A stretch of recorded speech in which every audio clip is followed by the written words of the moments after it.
ஹல்லேலூயா. வருஷத்தை என்ன அர்த்தம் அப்படின்னா 2020 உங்களுக்கு என்ன ஞாபகம் வருது? கொரோனா தான் முடிசூட்டப்பட்டுச்சு. கரெக்ட், நீங்க சொல்ல தப்பு கிடையாது. 2004 உங்களுக்கு என்ன ஞாபகம் வருது? இல்லை எதுக்கு முடிசூட்டி வச்சிருக்கீங்க? சுனாமிக்கு.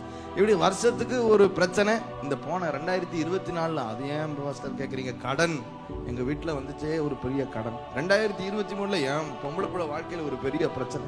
2019 அதை ஏன் கேட்குறீங்க அப்படின்னு சொல்லி ஒவ்வொரு வருஷத்துக்கு ஒன்று ஆண்டிற்கும் ஆளுகை செஞ்சிருக்கும், அதுக்கு முடிசூட்டி வச்சிருப்பீங்க. நான் சொல்லுகிறேன், இந்த 2025 நீங்கள் எதற்கு முடிசூட்டுவீர்களோ இல்லையோ, கர்த்தர் உங்கள் வாழ்க்கையில இந்த ஆண்டிலே நன்மையால் முடிசூட்டி.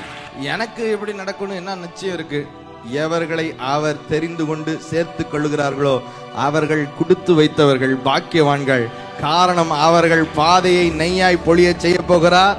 அவர்கள் வருஷம் நன்மையினால் முடிசூட்டப்பட போகிறது. கர்த்தர் என்னை குறித்து தான் பேசுறாருன்னு சொல்றவங்க நல்ல கைதட்டி தேவனை மகிமை.